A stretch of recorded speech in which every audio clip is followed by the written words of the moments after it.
women.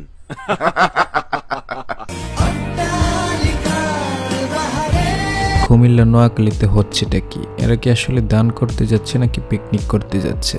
মানে বুঝলাম না এদের আনন্দ কই থেকে আসে। এরা আসলে কি মানুষকে সাহায্য করতে যাচ্ছে নাকি পিকনিকে যাচ্ছে কিছুই বোঝা যাচ্ছে না। কি আরে এগুলো?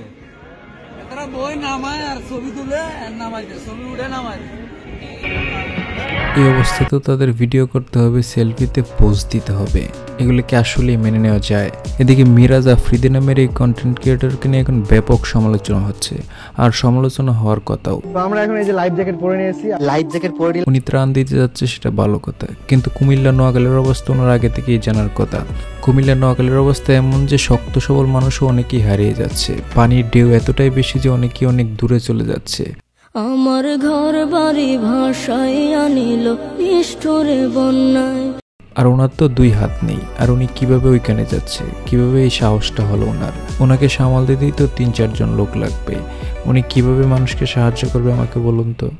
আসসালামু আলাইকুম, আমি কালাশিরাজ আফ্রিদি আপনাদের জন্য ত্রাণ নিয়ে নৌকায় উঠে পড়েছি। ইতিমধ্যে আমার টিম সব ত্রাণ নিয়ে রেডি হয়ে গিয়েছে। আরও কিছু ত্রাণ এখন কথা হচ্ছে, নিজের ডোনেট বা হেল্প করতে মন চাইতেছে, ডোনেশন করে দিন না, টাকা পাঠিয়ে দিলেই তো হয়। মানে নিজেই চলতে পারে না একটা লোক, যার চলাচল অন্যের উপর, সে গেছে বর্ণাঢ্য মানুষদের সাহায্য করতে। মানে ভাই এখানে কি পিকনিক চলে নাকি? এটা কি ট্যুরিস্ট স্পট যে মন চাইলো আর ট্যুর দিতে চলে গেলাম? গেছেন তো 2-4টা ভিডিও বানানোর লোভে, তাই তো লোক দেখানোর ঝামেলা সৃষ্টি করতে। দান করবেন 1 টাকা আর ভিডিও বানায় ইনকাম করবেন 4 টাকা।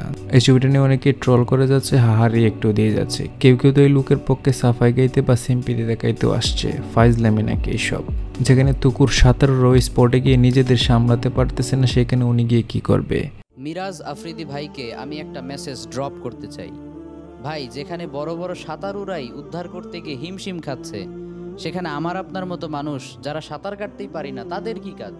শুধু উনি না, আরও অনেক কন্টেন্ট ক্রিয়েটররা এখানে গেছে পিকনিক করতে। তাদের মূল উদ্দেশ্য ভিডিও করে সেগুলো ফেসবুকে আপলোড করা আর টাকা ইনকাম করা। মূলত তাদের সাহায্য করার জন্য এখানে খুব অল্প সংখ্যক মানুষই গিয়েছে। তাদের প্রথম গুণাবলী, তারা স্পিডবোট নৌকা নিয়ে আসছে, যেখানে 6 জনের ক্যাপাসিটি আছে। সাপোজ তারাই 4 জন লাইফ জ্যাকেট পরে চলে যাচ্ছে, আর 1-2 করে রেস্কিউ করে নিয়ে আসছে 1 ঘন্টা পর পর, যারা তাদের আসলেই সাহায্য করে যাচ্ছে। আর বাকি 90% মানুষ এখানে যাচ্ছে পিকনিক করতে। তো এদের এইসব কাণ্ড কারখানা নিয়ে আপনার কোনো মন্তব্য থাকলে অবশ্যই জানাবেন। ভালো থাকবেন, সুস্থ থাকবেন। Till then, take care.